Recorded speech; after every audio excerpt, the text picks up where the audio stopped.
अस्सलाम वालेकुम दोस्तों, मैं आज सुबह जल्दी उठिया सा, नमाज़ पढ़ी है फजर की, उसके बाद जोहर की नमाज़ हूँ पढ़ी है।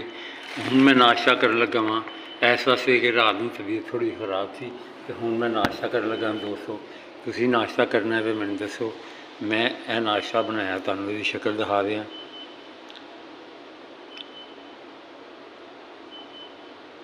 ऐसा नाश्ता है मेरा, यह चाय मेरी माशाल्लाह, यह देखो चाय।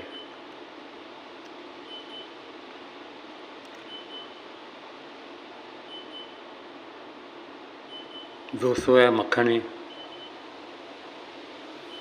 यह मेरे सालन है, यह मेरे ब्रैड है। ब्रैड 3 की भी मिलती है, 4 की भी मिलती है, यूरो की।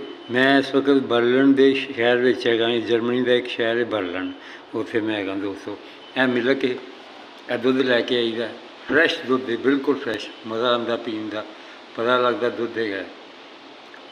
ये आस्ट्रेलिया तो आता है या इतों इन्हों दी कोई फार्म है, उत्थों के ने बरका से एमिरेट वाटर है। तो दूसरा मेरा किचन है। अल्लाह ताला तुहानूं खुश रखे, आबाद रखे, बस दुआवां याद रखना, मैं तुहानूं याद रखांगा। गोभी का सालन बड़ा टेस्टी बनया सी, तो मैं कहा दोस्तां नाल शेयर करते हैं, इस तरह पकाते हैं।